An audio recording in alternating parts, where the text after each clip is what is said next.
En las vastas y desoladas extensiones de Nuevo México, donde el sol implacable azotaba la tierra y los vientos secos susurraban promesas desvanecidas, una existencia precaria se desarrollaba en una choza de adobe que se desmoronaba tan inevitablemente como los sueños de su habitante. Allí, Iris Morales, una mujer de 32 años con ojos del color de la miel y manos curtidas por el incesante trabajo, había soportado más aflicciones de las que muchos experimentan en toda una vida. Su esposo, Miguel, había perecido 2 años antes en un trágico percance mientras transportaba ganado, dejándola a merced de la soledad, con 3 hijas pequeñas y una maraña de deudas que proliferaban como la maleza en el árido paisaje. Las niñas, Carmen de 12 años, Rosa de 9 y la diminuta Lupita de 6, habían aprendido a coexistir con el persistente vacío en el estómago y la desolación de los zapatos desgastados. Iris, incansable, dedicaba sus jornadas desde el primer resplandor del alba hasta mucho después del ocaso, lavando ropas para las familias pudientes del poblado, cosiendo hasta que sus dedos sangraban y comercializando los escasos vegetales que lograba cultivar en su diminuto huerto, regado con un hilo de agua casi imperceptible. Los lugareños la observaban con una dualidad de lástima y desprecio, susurrando comentarios hirientes a sus espaldas. Esa mujer debería regresar con su estirpe en México, murmuraban las damas al verla transitar por la plaza principal, cargando cestas de indumentaria sucia que superaban en peso a sus propias hijas. Es incapaz de mantener a esas criaturas por su cuenta. Resulta vergonzoso verlas tan famélicas y desaliñadas. No obstante, Iris poseía una altivez silenciosa que se rehusaba a doblegarse. Cada noche, tras arropar a sus hijas con cuentos imaginarios que las distraían del hambre punzante, se sentaba en el diminuto pórtico de su cabaña y contemplaba la inmensidad estrellada, prometiéndose hallar un sendero que les brindara una existencia más digna. Su abuela le había inculcado la máxima de que las mujeres resueltas jamás capitulan, sino que descubren la fortaleza donde otros solo perciben lo inalcanzable. Recuerda que, si valoras historias de superación como esta, puedes suscribirte a Grietas EL Corazón para no perderte ninguna. Una mañana de octubre, con el aire comenzando a adquirir un matiz gélido y las pocas cosechas del año ya recolectadas, Iris se dirigió al granero abandonado, situado a aproximadamente media milla de su hogar. Esta edificación de madera había pertenecido antaño a los antiguos propietarios de la tierra y, aunque ahora se encontraba en ruinas, ocasionalmente Iris hallaba herramientas oxidadas o fragmentos de metal que podía vender en el pueblo. El granero exhalaba el aroma del heno viejo y la madera putrefacta. Los rayos solares se filtraban a través de las tablas flojas, creando intrincados patrones de luz y sombra sobre el suelo cubierto de polvo. Iris avanzaba con cautela, prestando atención a posibles serpientes y ratas que pudieran ocultarse entre los escombros. Fue en ese instante cuando divisó algo que le detuvo el pulso: una silueta humana inmóvil en el rincón más sombrío del granero. Al principio, pensó que había encontrado un cadáver. El hombre yacía de costado, con el cabello largo y oscuro extendido sobre su rostro, ataviado con vestiduras de cuero que habían conocido días más prósperos. Su tez bronceada exhibía una palidez inusual, y una mancha oscura de sangre seca manchaba su camisa en el costado derecho. Iris se aproximó lentamente, su instinto maternal en pugna con un miedo primordial. Al arrodillarse junto a él, pudo discernir que aún respiraba, aunque con dificultad. Era un hombre joven, quizás de unos 30 años, con facciones robustas y cicatrices que narraban una existencia ardua. Por su aspecto y atuendo, era inconfundiblemente un apache, uno de esos guerreros que los colonos tanto temían como aborrecían. Hallarlo en territorio mexicano significaba, con alta probabilidad, que era un fugitivo. Iris era consciente de que lo sensato era retirarse, buscar al alguacil, dejar que otros se ocuparan de aquel enigma. Los apaches eran considerados seres peligrosos y salvajes, enemigos acérrimos de la civilización. Ayudar a uno de ellos podría acarrear complicaciones con las autoridades o, lo que era peor, poner en riesgo la integridad de sus hijas. Sin embargo, al observar la herida infectada en su costado y escuchar su respiración entrecortada, le fue imposible simplemente marcharse. «Madre mía», murmuró, tocando con suavidad su frente, ardiendo de fiebre. «¿Qué haré contigo?». Como si hubiera percibido su voz, el hombre abrió lentamente los ojos. Eran de un negro profundo como la noche, rebosantes de sufrimiento, pero también de una ferocidad que hizo que Iris retrocediera instintivamente. Por un breve instante, ambos, dos extraños, se contemplaron, unidos por circunstancias que ninguno había elegido. Él intentó erguirse, pero el esfuerzo fue excesivo y volvió a desplomarse. «No te muevas», le dijo Iris en español, aunque no estaba segura de si la entendía. «Estás muy malherido». Para su sorpresa, él respondió en un español vacilante pero comprensible. «¿Me vas a delatar?». La pregunta se cernió en el aire polvoriento del granero. Iris escudriñó su rostro, observando más allá de la piel exótica y las facciones inusuales. Vio a un ser humano que padecía, a un hombre que quizás tenía una familia esperándolo en algún lugar. Vio lo que ella misma había contemplado en el espejo durante los últimos 2 años. A alguien que luchaba por sobrevivir en un mundo que no manifestaba piedad. «No», respondió finalmente, «pero necesitas asistencia médica. Esta herida está infectada». Él cerró los ojos como si tomara una determinación difícil. «Mi nombre es Ayanque», murmuró. «Significa camina solo. Es apropiado. Siempre he estado solo». «Iris», respondió ella, «y si vas a permanecer en mi granero, no estarás solo por mucho tiempo. Para más historias inspiradoras, no dudes en suscribirte a Grietas ENEL Corazón». Durante los días subsiguientes, Iris adoptó una rutina arriesgada. Cada mañana, después de enviar a sus hijas a recolectar leña y a buscar agua, se escabullía hacia el granero con vendajes improvisados con sus propias ropas viejas, hierbas medicinales que había aprendido a utilizar de su madre, y la escasa comida que podía permitirse compartir. Ayanque resultaba un paciente obstinado.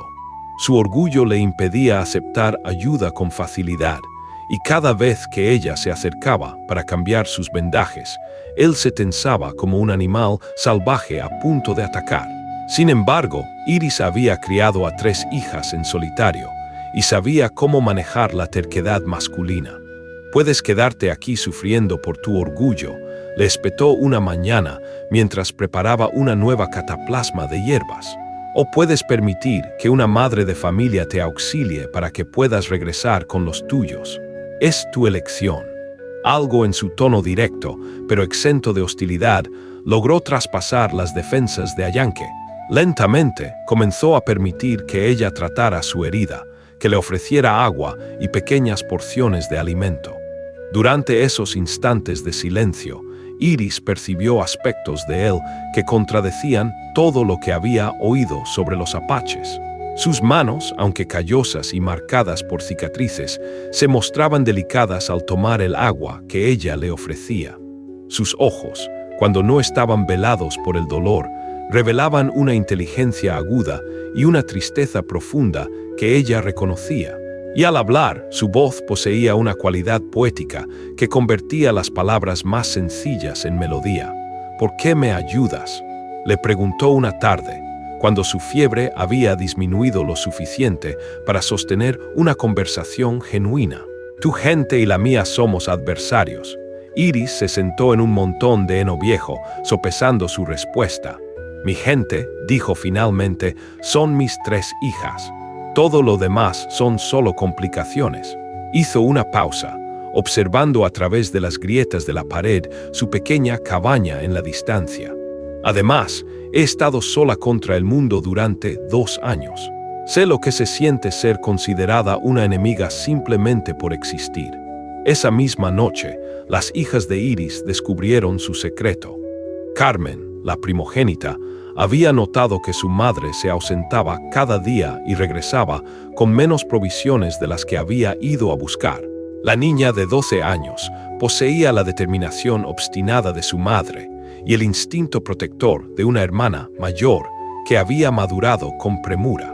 Siguió a Iris hasta el granero y, a través de una grieta en la pared, observó cómo su madre cuidaba al desconocido herido. Carmen regresó corriendo a casa, su mente infantil invadida por todos los relatos aterradores que había escuchado sobre los apaches salvajes que secuestraban niños y masacraban familias enteras. «Mamá está ayudando a un apache», les gritó a sus hermanas menores, quienes al instante comenzaron a llorar de pánico. Cuando Iris regresó a casa, encontró a sus 3 hijas abrazadas en la cama, temblando de horror. «¿Es verdad, mamá?», inquirió Carmen con voz temblorosa. «Hay un apache en el granero viejo». Iris se sentó en la cama y atrajo a sus hijas hacia ella. Por un instante consideró mentir, inventar alguna historia para tranquilizarlas, pero había educado a esas niñas con honestidad, incluso cuando la verdad resultaba dolorosa. «Sí», dijo suavemente, «hay un hombre herido en el granero. Es apache, pero está solo y necesita ayuda. No va a dañar a nadie, pero los apaches no son malvados», preguntó Rosa, la del medio, con los ojos dilatados por el miedo. «La gente dice muchas cosas sobre otros que no conocen», respondió Iris, abrazándolas con más fuerza. «Este hombre tiene un nombre como nosotras, tiene heridas como nosotras y está solo como nosotras. No puedo simplemente dejarlo morir».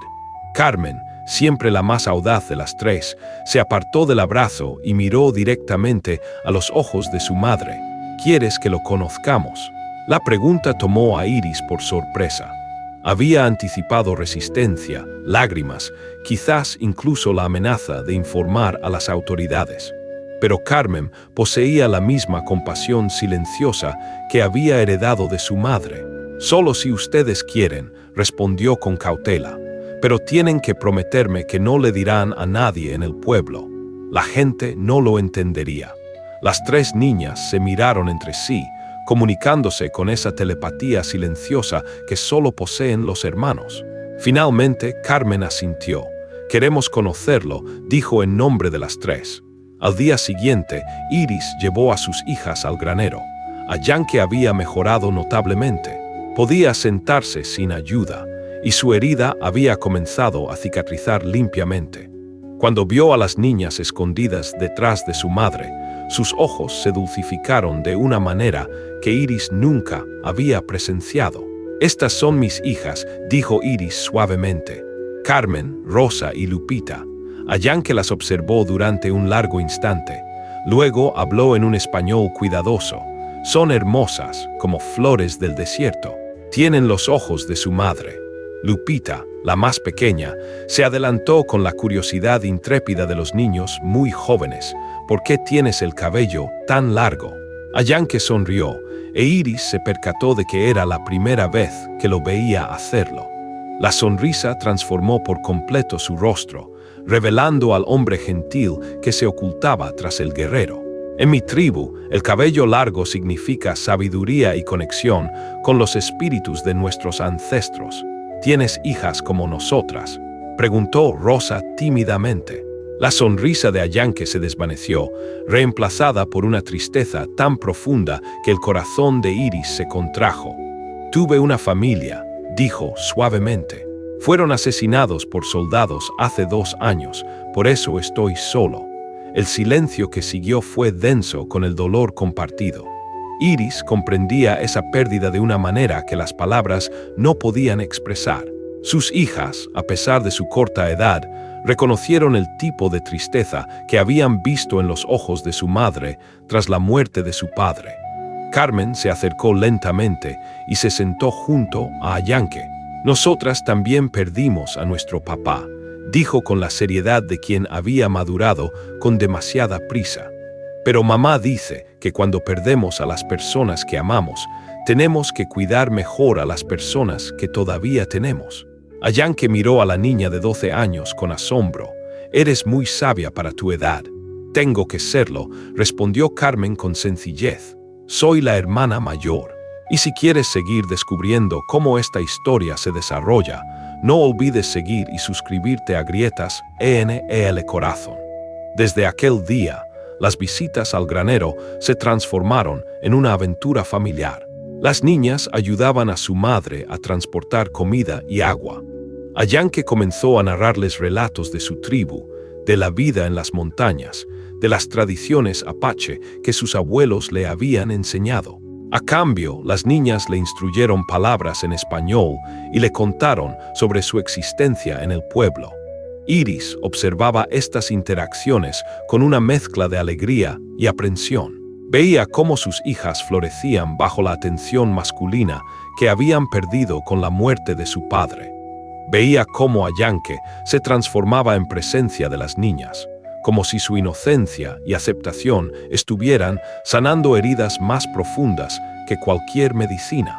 Pero también sabía que esta situación no podía prolongarse indefinidamente.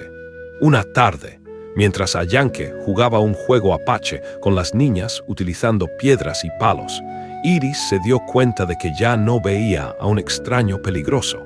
Veía a un hombre bondadoso que había padecido pérdidas terribles. Un hombre que trataba a sus hijas con más ternura y respeto de lo que muchos hombres de su propio pueblo habían demostrado jamás. Era esa revelación lo que la aterraba más que cualquier otra cosa. Las semanas transcurrieron como páginas de un libro que Iris nunca había esperado leer. Ayanque se recuperó por completo de su herida, pero en lugar de marcharse, como ambos habían supuesto que haría, comenzó a encontrar pretextos para quedarse solo unos días más. Primero fue para reparar el techo del granero que goteaba cuando llovía. Luego, para reforzar la cerca que protegía el pequeño huerto de Iris de los conejos salvajes. No puedo irme sabiendo que llueve dentro de donde duermo, explicaba con una sonrisa que ya no intentaba ocultar. Y ese huerto necesita protección adecuada antes del invierno. Iris fingía protesta, pero en secreto se regocijaba con cada excusa que él hallaba para quedarse. Su presencia había aportado algo a su hogar que no había sabido que faltaba, la sensación de que no estaba sola contra el mundo. Por primera vez en 2 años, alguien más compartía parte del peso que había estado cargando en solitario. Ayanque trabajaba principalmente de noche o en las primeras horas del amanecer, cuando era menos probable que los vecinos lo vieran. Poseía una habilidad innata para reparar objetos que Iris había asumido que estaban irremediablemente rotos. El pozo que había brindado agua escasa durante meses comenzó a fluir limpiamente después de que él lo limpiara y reparara. La estufa de leña que había humeado terriblemente ahora ardía con eficiencia, calentando toda la cabaña. Pero eran las tardes cuando realmente cobraba vida. Después de que las niñas terminaran sus escasas tareas escolares, Ayanque se sentaba con ellas en el granero y extraía trozos de madera, cuero y piedra de una bolsa desgastada que siempre llevaba consigo. Con estas herramientas sencillas creaba maravillas. En mi tribu, explicaba mientras tallaba un pequeño búho en un trozo de madera de cedro, creemos que cada objeto debe poseer belleza, además de función. Un cuchillo que solo corta es solo metal. Un cuchillo hermoso que corta bien es un obsequio de los dioses. Carmen observaba fascinada cómo sus manos transformaban materiales comunes en arte. ¿Puedes enseñarme a hacer eso? Puedo enseñarte, respondió Ayanque, pero primero debes aprender a ver la belleza que ya existe dentro de la madera. Yo solo la libero. Iris observaba desde la entrada del granero, simulando remendar ropa, mientras en realidad estudiaba al hombre que había transformado sus vidas con tanta discreción. Había algo hipnótico en la forma en que trabajaba, como si estuviera en un estado de meditación. Sus manos grandes y callosas se movían con una delicadeza que contrastaba con su apariencia ruda. Una tarde, Ayanque le mostró a Iris un collar en el que había estado trabajando en secreto. Estaba elaborado con pequeñas piezas de turquesa que había tallado en formas de hojas, conectadas por finos cordones de cuero trenzado con una precisión asombrosa. «Es hermoso», murmuró Iris, tocando suavemente las piedras pulidas. «Debe valer mucho dinero».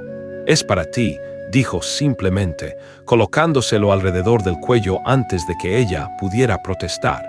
«Un obsequio por salvar mi vida». Iris llevó sus manos al collar, sintiendo el peso suave de las piedras contra su piel.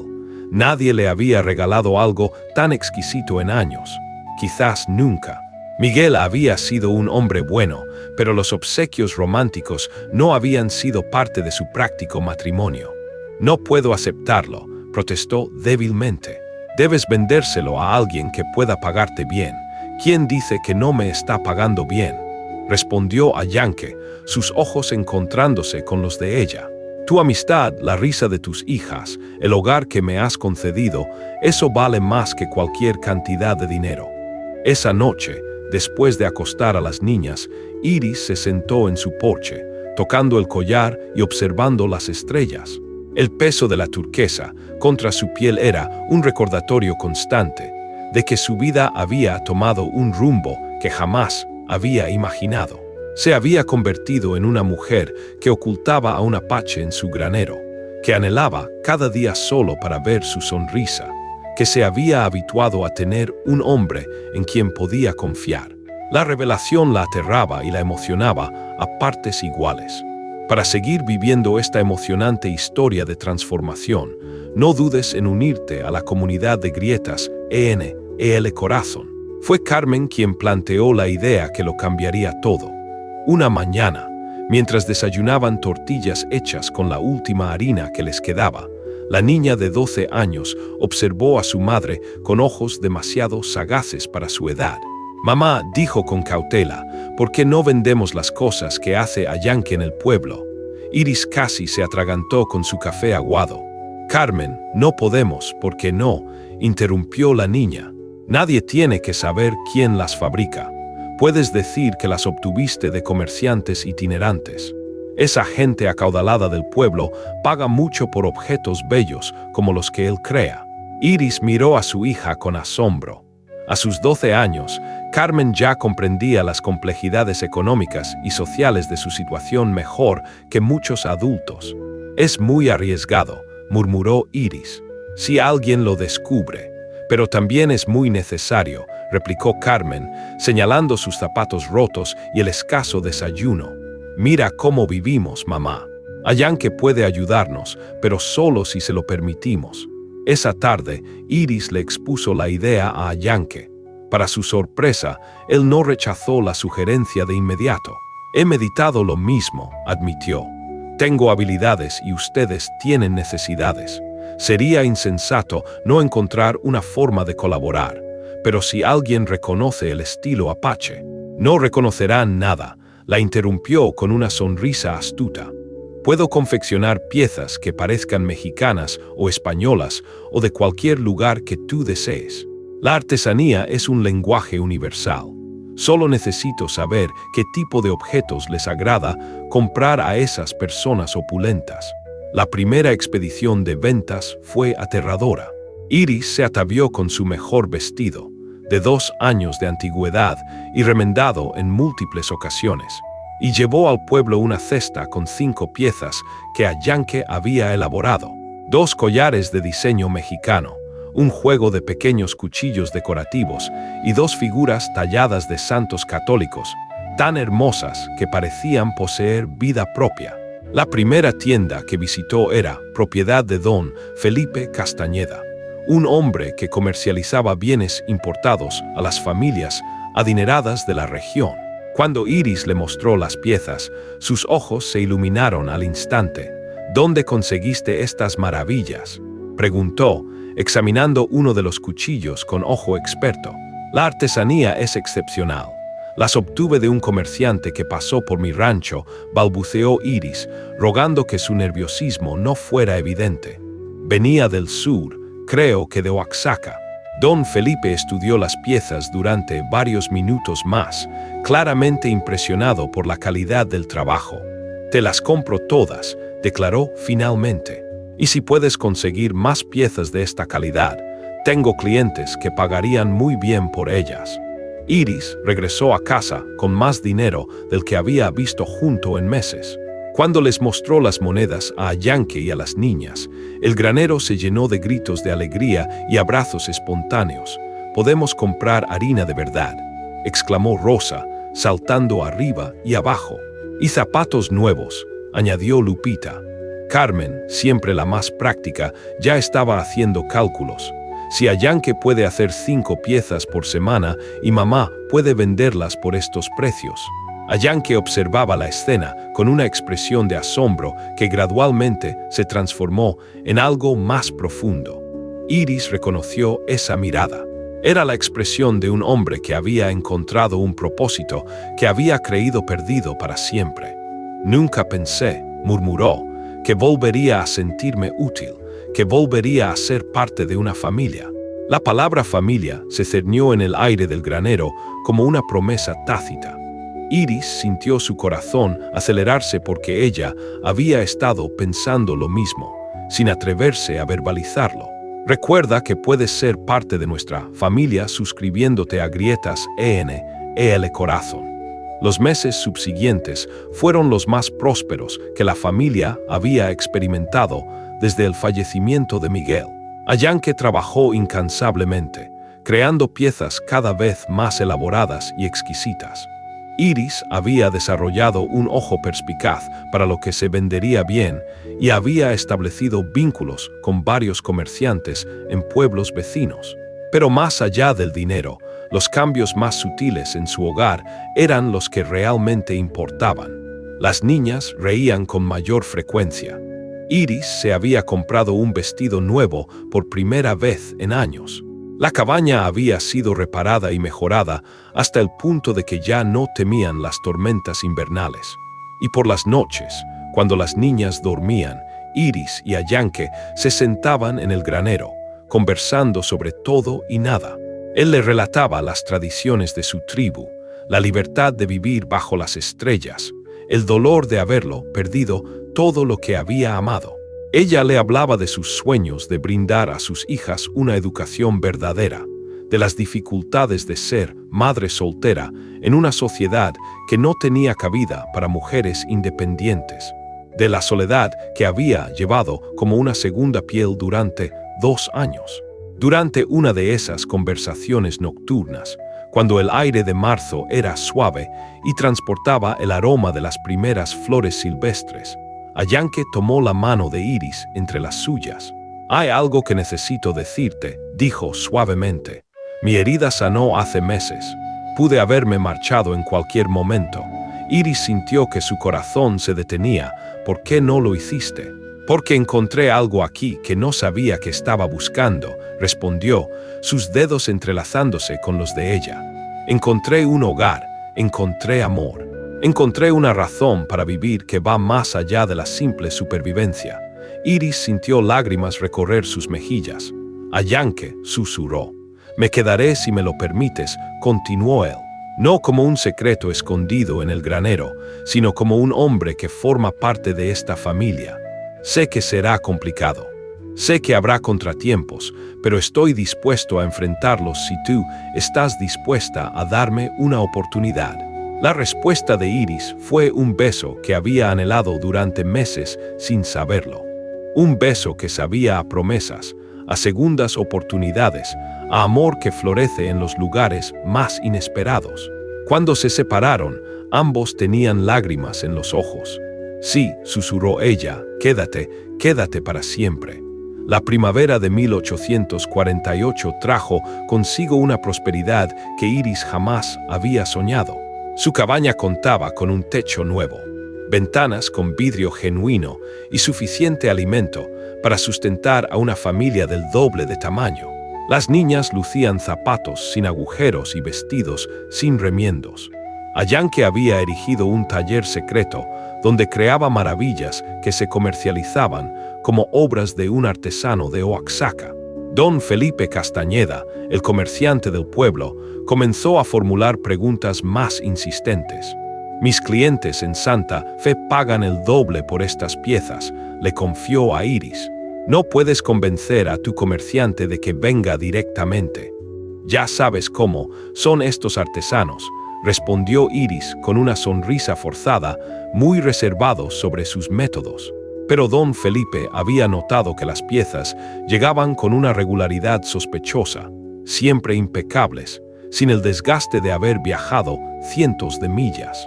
Sus ojos se entrecerraron mientras estudiaba el rostro nervioso de Iris. En el pueblo, los cambios no pasaron desapercibidos. Las mujeres que antes miraban a Iris con compasión, ahora la observaban con envidia y suspicacia. Esa mujer tiene secretos, susurró doña Remedios mientras lavaba en el río. Nadie pasa de la indigencia a la prosperidad sin ayuda o sin cometer alguna fechoría. Tal vez tiene un amante adinerado, sugirió otra con malicia. Alguien casado, por eso es tan sigilosa. Los rumores llegaron a oídos del nuevo alguacil, el capitán Aurelio Mendoza. Había llegado 2 meses antes desde Arizona, después de exitosas campañas contra apaches rebeldes. Era delgado como un látigo, con ojos gélidos y una cicatriz que le recorría la mejilla desde la oreja hasta la boca. Los apaches son como lobos, le había dicho al alcalde. Parecen apacibles cuando están solos, pero nunca dejas de ser su presa. Cuando escuchó sobre Iris, Mendoza sintió el interés de un depredador. Una mujer sola, con una fortuna súbita, que evitaba cuestionamientos, viviendo aislada. Todo merecía una investigación.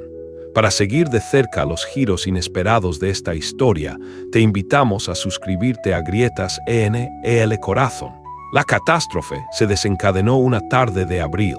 Doña Remedios y 2 vecinas aparecieron para una visita de cortesía, obviamente para satisfacer su curiosidad. «Iris», exclamó doña Remedios, golpeando la puerta. «Hemos venido a visitarte». Iris abrió con el corazón acelerado, viendo a Yanke trabajar en el granero a través de la ventana trasera. ¡Qué sorpresa! Me temo que la casa está desordenada. Tonterías, replicó doña Remedios, empujándola e invitándose a pasar.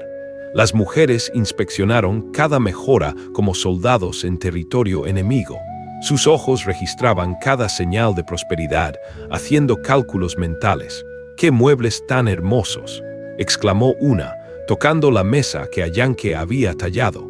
Y estas cortinas de la mejor calidad, añadió otra. Carmen eligió ese momento para entrar corriendo, sin percatarse de las visitas. «Mamá», gritó emocionada. Yanke dice que el collar para Rosa estará listo. Se detuvo abruptamente, sus ojos llenándose de terror al darse cuenta de lo que había dicho. El silencio fue tan profundo como una tumba. Las 3 mujeres se miraron con expresiones que mutaron de curiosidad a conmoción. «Yanke», repitió doña Remedios lentamente. «¿Qué clase de nombre es ese?» Iris sintió que el suelo se abría bajo sus pies. Es el apodo que Carmen le puso a su muñeca», tartamudeó. «Ya saben cómo son los niños». Pero doña Remedios conocía la diferencia entre la fantasía infantil y la realidad accidental. Sus ojos se entrecerraron. «Carmen, ven acá, niña. Cuéntame sobre este Yanke». Antes de que Carmen pudiera responder, la puerta trasera se abrió. Yanke entró, preocupado por los gritos. Se detuvo al ver a las mujeres extrañas. Era demasiado tarde. «Un apache», gritó una visitante. «Hay un apache en la casa». El caos estalló. Las mujeres corrieron tropezando hacia la puerta. Doña Remedios vociferaba sobre salvajes sueltos mientras corría al pueblo como si llevara fuego del infierno. Yanke se quedó inmóvil, viendo su mundo desmoronarse. «Tengo que irme», dijo suavemente. «Ahora mismo no». Carmen se aferró a su brazo. «Esta es tu casa. No voy a poner a tu familia en peligro», declaró Yanke con determinación feroz. Iris tomó su rostro entre sus manos. «Esta es tu familia también. Enfrentaremos esto juntos». Pero ya escuchaban el sonido temido. Cascos acercándose a galope, gritos masculinos, ruido metálico de armas. El capitán Mendoza había reunido a 12 hombres en 20 minutos. La palabra apache era suficiente para justificar la violencia inmediata. «Rodeen la propiedad», gritó. «No dejen que escape». Ayanque empujó a Iris y a las niñas a un rincón. «No importa lo que pase, no traten de defenderme. No quiero que resulten lastimadas». «Ay, Ayanque», lloró Carmen. «No dejes que te lleven». Él se arrodilló, abrazando a las 3 niñas. «Sean fuertes, cuiden a su madre.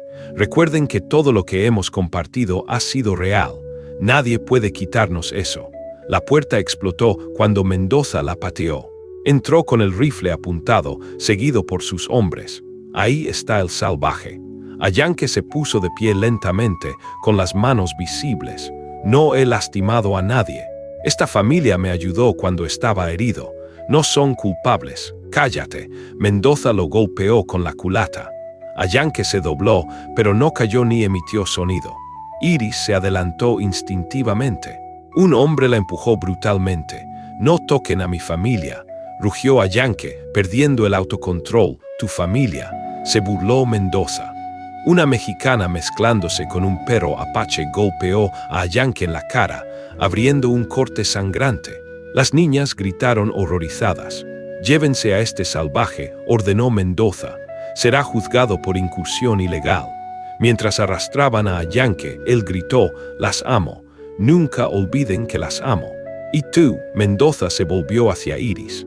«Serás arrestada por esconder a un enemigo. Tus hijas serán entregadas a familias decentes». «No». Carmen corrió hacia el capitán. «Mi madre no hizo nada malo». Mendoza la empujó brutalmente. Carmen cayó al suelo. Iris se abalanzó sobre él como una leona, defendiendo a sus crías. «No toquen a mis hijas». Mendoza la agarró del cabello y la lanzó contra la pared.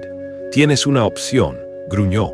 «Vienes tranquilamente o quemamos esta cabaña con todo adentro». Era una elección imposible. Iris besó a cada hija, susurrando promesas de amor y de regresar. «Cuídense mutuamente», murmuró. «Recuerden que su madre las ama más que a la vida». Mientras la arrastraban, Iris vio a Ayanque atado al caballo, con el rostro magullado, pero los ojos ardiendo con una furia que prometía venganza. 3 niñas se aferraron en el porche, viendo cómo se llevaban a los 2 adultos que más amaban, sin saber si los volverían a ver. La tormenta había llegado y destruido todo a su paso. Si quieres saber cómo se resolverá este dramático giro, asegúrate de suscribirte a Grietas ENEL Corazón. La prisión femenina de Santa Fe emanaba un olor a humedad, transpiración y desesperanza. Iris había sido confinada en una celda húmeda con otras 3 mujeres acusadas de diversos delitos morales. Una por adulterio, otra por robo y la tercera por brujería, lo que en realidad significaba que poseía demasiados conocimientos sobre hierbas medicinales para el agrado de ciertas personas. Durante 2 semanas, Iris apenas había ingerido alimento. Cada fibra de su ser clamaba por sus hijas, interrogándose sobre su paradero, si disponían de suficiente comida, si alguien las reconfortaba cuando lloraban por las noches. Y sobre Ayanque, no sabía si seguía con vida. «Tienes visita», gruñó el carcelero una mañana, abriendo las barras oxidadas. Iris fue conducida a una pequeña habitación donde la esperaba el padre Sebastián, el mismo sacerdote que años atrás había intentado persuadir a la familia Vázquez de Coronado de enviar a Jimena al convento. Ahora su rostro denotaba una mezcla de compasión genuina y propósito oficial. «Hija mía», comenzó suavemente, «he venido a ofrecerte una oportunidad de redención». Iris lo miró con ojos que habían perdido toda ilusión. «¿Redención de qué crimen, padre?» «De mostrar misericordia cristiana a un hombre herido». «De corromperte con un pagano», respondió él, aunque su tono carecía de convicción. «El capitán Mendoza está dispuesto a reducir tu sentencia si públicamente renuncias a tu asociación con el Apache y admites que fuiste engañada por él». «¿Y qué pasaría con Ayanque?» El padre Sebastián desvió la mirada. «Eso no, eso está fuera de mi control». Iris se puso de pie lentamente. Padre, usted me está pidiendo que traicione al hombre que amo para salvar mi propia piel. ¿Eso le parece un comportamiento cristiano? Te estoy pidiendo que salves tu alma. Mi alma, replicó Iris con voz firme, está perfectamente bien. Es su conciencia la que parece necesitar salvación. Mientras tanto, a 20 millas de distancia en el fuerte militar, a Yankee pendía de cadenas en una celda diseñada para quebrantar tanto el cuerpo como el espíritu. El capitán Mendoza lo visitaba diariamente, no para interrogarlo sobre crímenes inexistentes, sino para deleitarse con su sufrimiento.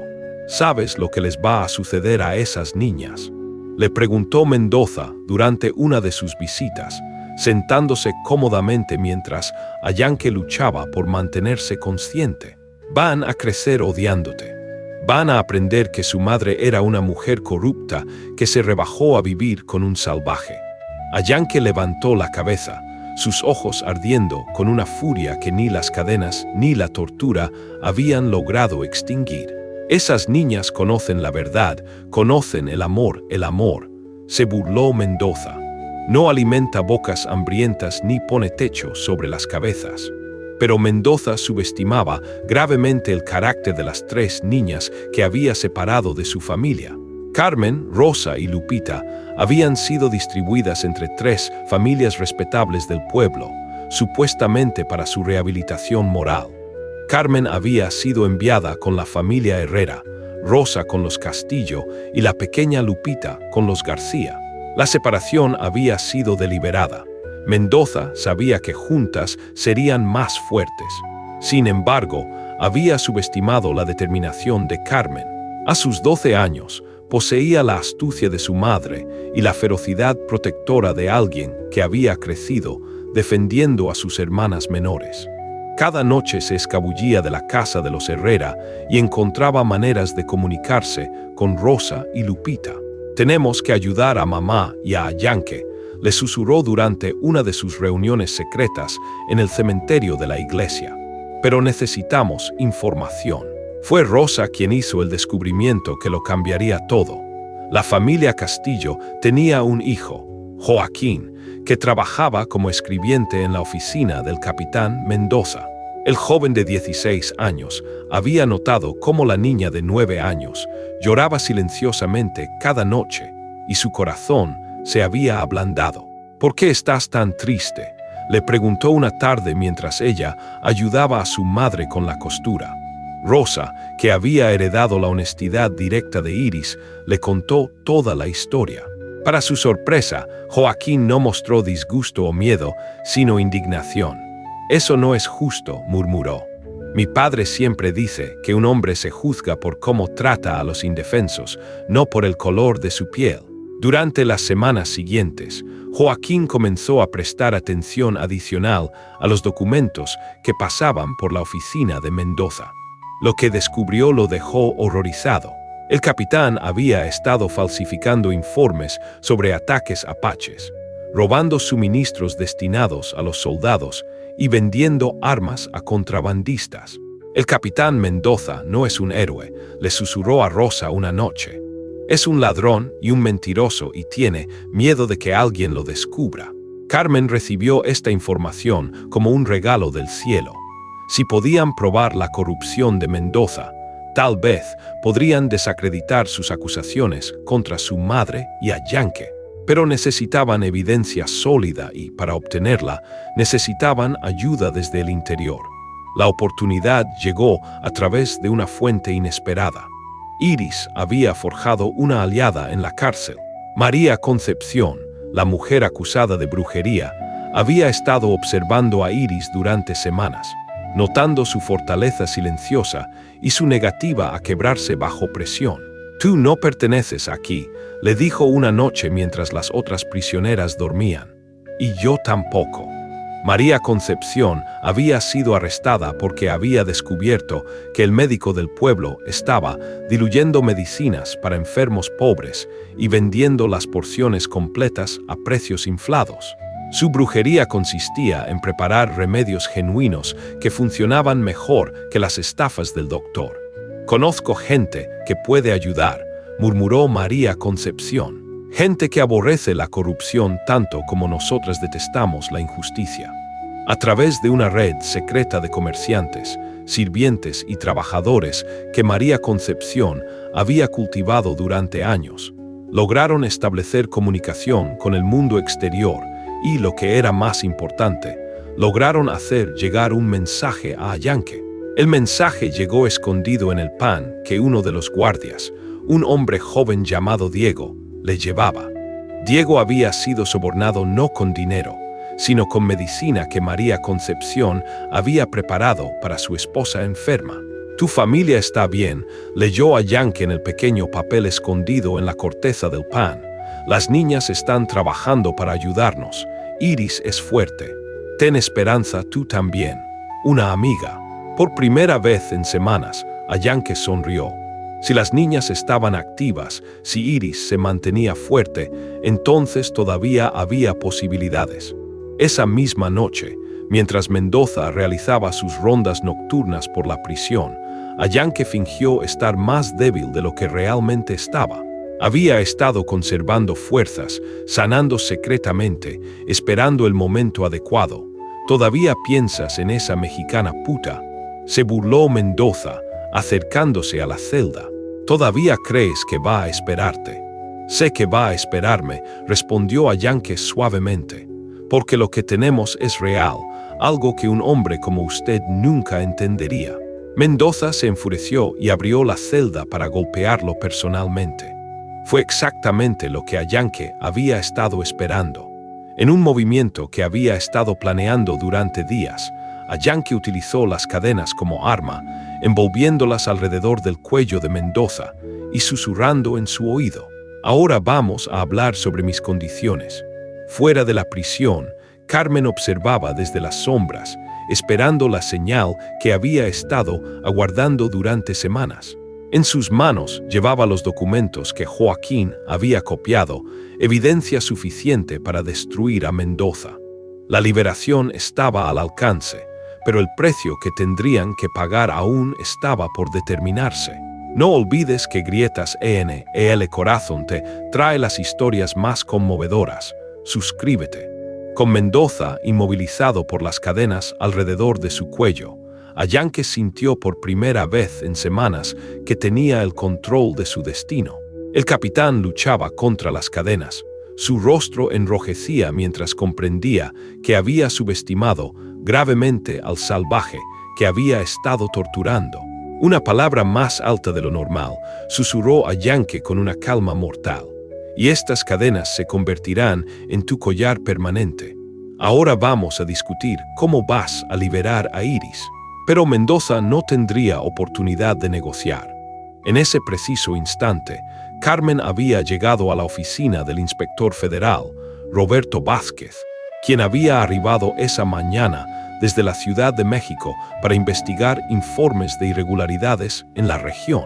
«Señor inspector», dijo Carmen con la determinación que había heredado de su madre, «tengo evidencia de que el capitán Mendoza ha estado robando al gobierno y falsificando informes militares». El inspector Vázquez, un hombre de 50 años con reputación de incorruptible, estudió a la niña de 12 años que tenía el valor de acusar a un oficial militar. Cuando vio los documentos que Joaquín había copiado, su expresión se endureció. «¿Dónde conseguiste esto, niña?». «Mi madre y el hombre que amo están presos por ayudar a un apache herido», explicó Carmen sin temor. Pero Mendoza los arrestó porque tenía miedo de que descubrieran sus crímenes. «Todo lo que hizo mi madre fue mostrar misericordia cristiana». Una hora después, el inspector Vázquez llegó al fuerte militar con una escolta de soldados federales. Justo cuando Ayanque había logrado obtener información crucial de Mendoza sobre la ubicación de las armas robadas y los nombres de sus cómplices. «Capitán Mendoza», rugió el inspector al entrar en la prisión, «está arrestado por traición, robo de suministros militares y falsificación de documentos oficiales». Mendoza palideció al ver los documentos en manos del inspector.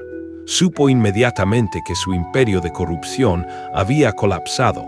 «Ese salvaje me atacó. gritó desesperadamente, señalando a Ayanke. «Ese salvaje», replicó el inspector con disgusto, «acaba de proporcionarme evidencia adicional de sus crímenes y, según estos documentos, usted arrestó ilegalmente a una mujer mexicana y a este hombre sin evidencia de delitos reales». En Santa Fe, Iris fue liberada esa misma tarde. María Concepción la abrazó con lágrimas en los ojos. «Sabía que alguien como tú no permanecería aquí mucho tiempo», murmuró. «Ve con tu familia. Vive la vida hermosa que mereces». Cuando Iris salió de la cárcel, vio algo que hizo que su corazón casi explotara de alegría. Sus 3 hijas corriendo hacia ella, seguidas por Ayanke, que caminaba libre bajo el sol de la tarde. El reencuentro fue un torbellino de lágrimas, abrazos y palabras de amor que habían estado guardadas durante semanas de separación. Las niñas se aferraron a su madre como si nunca fueran a soltarla, mientras Ayanke esperaba pacientemente su turno, sus ojos brillando con la misma emoción intensa. «Pensé que te había perdido para siempre», susurró Iris cuando finalmente estuvieron en los brazos el uno del otro. «Jamás», respondió él, besando su frente. «Las promesas que nos hicimos son más fuertes que cualquier prisión». Carmen se acercó con una sonrisa que era pura satisfacción. «Mamá, Ayanke, hay algo más que deben saber». El inspector Vázquez había ordenado una investigación completa de todos los casos manejados por Mendoza. Cuando descubrió que Iris y Ayanke habían sido arrestados sin evidencia real de crímenes, no solo ordenó su liberación inmediata, sino que autorizó una compensación económica por encarcelamiento ilegal. Además, explicó Carmen con ojos brillantes, el inspector dice que las artesanías de Ayanke pueden venderse legalmente. Ya no tenemos que escondernos.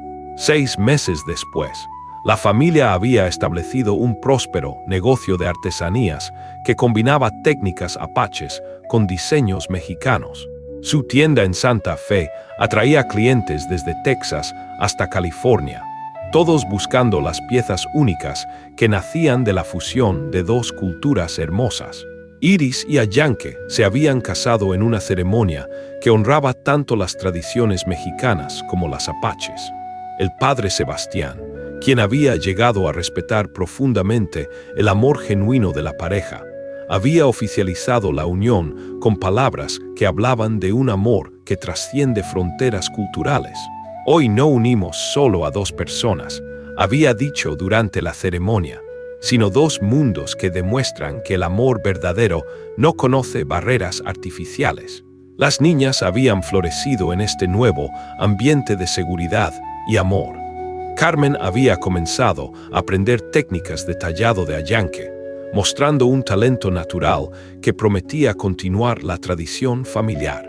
Rosa había desarrollado un ojo excepcional para los diseños, creando patrones que combinaban motivos apaches y mexicanos de maneras innovadoras. Incluso la pequeña Lupita contribuía, ayudando a pulir piedras y organizando materiales con la seriedad de alguien que sabe que es parte importante de algo especial. Si esta historia ha tocado tu corazón, considera suscribirte a Grietas ENEL Corazón para más relatos conmovedores.